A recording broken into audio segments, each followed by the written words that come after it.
Fresh. Mambo. Poa. Unaitwa nani? Aisha. Aisha? Aisha ni mzuri. Asante. Ni mzuri sana. Sema mashallah. Unatokea wapi Aisha? Natokea Mbezi. Ni mtu wa Mbezi? Na nyumbani kabisa ni wapi? Nyumbani kwetu huko Mbezi ndo tunapaka. Yaani na maisha ni mkoani. Mkoani. Zanzibar. Wewe ni mtu wa Zanzibar? Unapenda urojo Sana. Okay. Kwa hiyo Mbezi upo kwa wazazi? Mbezi nakaa na mamangu na babangu. Aisha unasoma? Nasoma. Upo chuo? Chuo gani hicho? Amko. Amko. Amko chuo ambacho kinajihusisha na kitu gani? Mambo ya production.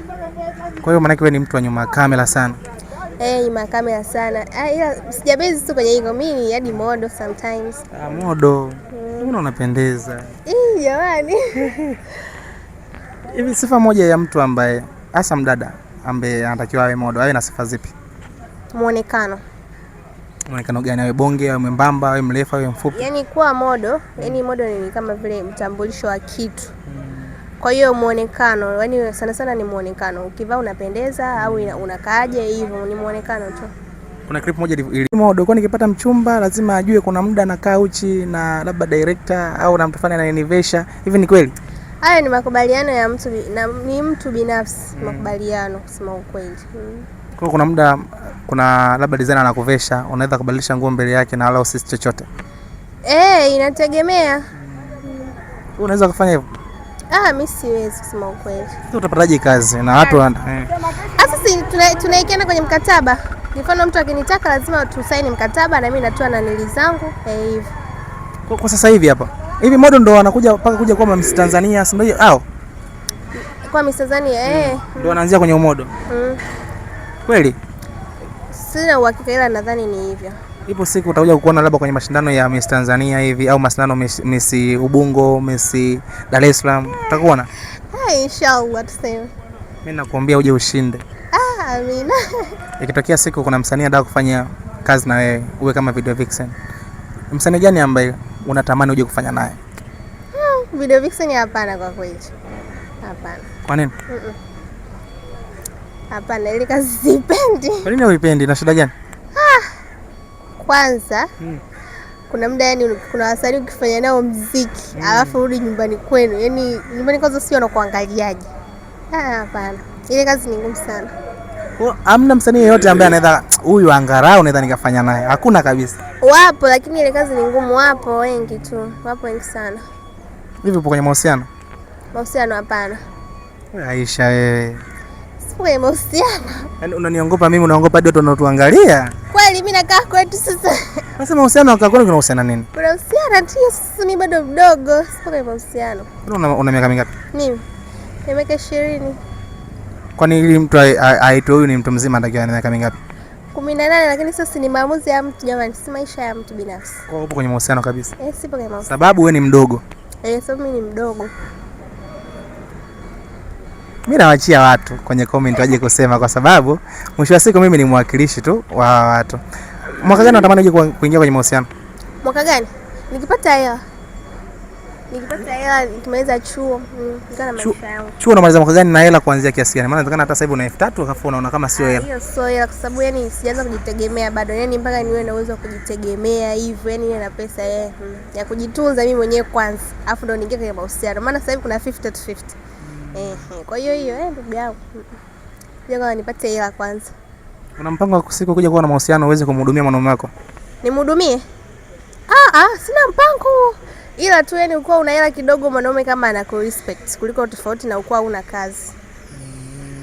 Kwa kama ikitokea mpaka 2030 hujapata kazi, hauna hela ya kujitosheleza mwenyewe, hutaingia kwenye mahusiano? Kwa hiyo haiwezi kutokea mpaka 2030 sina kazi. Kwa mipango hivi mzee mbona unaipanga? Au shampangia Mungu kuna muda anakupa, lazima akupe kazi? Mna kile kitu ni connection. Unajua hata wanaosoma bila na connection. Connection na bahati. Basi hivyo tu ndo tunamwomba Mungu atusaidie. Basi. Leo ikitokea mtu ameshajipata, ana pesa zake, ana kazi zake, afa anakuambia mimi Aisha bwana, mimi nishakuelewa. Habari ya kutokuwa na pesa mimi sijali. Kila kitu nitakuwa na provide mimi. Upo tayari kuingia kwenye mahusiano? Mimi naangalia familia yangu. Kuna watu wanateseka, wana maisha magumu kwa sababu tu mwanaume anampa kila kitu. Yaani akikwambia fanya hiki, yani unakuwa papatikia, yani kama vile kwa chini yake sana. Hapana kwa kweli. Wewe kwa mwanaume ambaye anakufuata, anatakiwa ana kigezo gani ambacho unahisi huyu anaweza kaja kuwa mwanaume wangu wa ndoto? Awe mwanaume asiwe bazameni, mimi sipendi mabisho. Awe mwanaume, sio za wanaume zinajulikana. Awe gentleman. Awe gentleman kusema ukweli. Bana sisi ma festival sisi tunapenda yani mtu atukee sana, atujali, tudekeze. Maana tujai kudeka kwetu. Nakuta tumekuwa haraka kwa hiyo tunapenda tu kama hao. Kwa akitokea mtu mwenye sifa hizo upo tayari kwenye mahusiano? Sio kwa sasa hivi, mpaka na mimi vigezo vyangu vikikamilika na mimi yani. Nikipata hizo hela.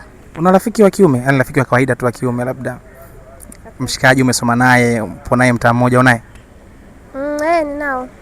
Wewe unapiga nao story? Tunaongeaga. Wewe unaenda kumtembelea nyumbani kwake? Hapana, tunaongea tu kwenye simu. Kwa nini uende kumtembelea? Yeye mwenyewe akai kwake, anakaa kwao. Mimi nikitaka kuja kuomba urafiki naye, natakiwa na sifa gani? Sifa za urafiki? Kwa sasa hivi urafiki wanasema urafiki jinsi tofauti ni mgumu. Ila mimi sijaona sifa, mali tu yani usio na tabia chafu basi. Basi mimi naomba urafiki na yeye. Sawa, kwa urafiki tu hamna shida. Unaweza kunipa namba zako za simu? Namba simu naweza nikakupa ndio. Hapa au mpaka tukizima kamera? Hapa sasa sote watasikia, watachukua namba yangu. Nitaifuta kwa tukizima kamera utanipa namba zako. Nitakupa namba yangu.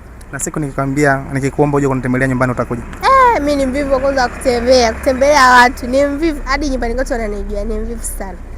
Yaani ni mvivu. Kutembelea watu mpaka naambaga mimi ni binafsi. Rafiki wa kike? Yaani ndio wao wapo wengi sana. Si company tu, so ile BFF. Company wapo wengi sana. Hebu nipe sifa moja. Wewe ukikana rafiki yako wa kike, tabia gani wewe mnaifanya ambao unasema hii hapa miayusho ila kwa sababu ni rafiki yangu ninafanya? Umbea. Umbea. Sema sana wenzenu. Umbea. Kwanza marafiki mimi nasemaga tu kweli. Yaani marafiki mkishazidi 3 alafu jinsia moja. Yaani hapo ni umbea. Kwa sababu mimi naweza ngakaa na rafiki yangu mmoja anaitwa Sweet Sara. Tumekaa tunapiga story. Haya, tunamsema mtu fulani. Naye baadaye kana ule mtu analisema mimi. Yaani unafiki. Yaani wadada tuna kazi sana.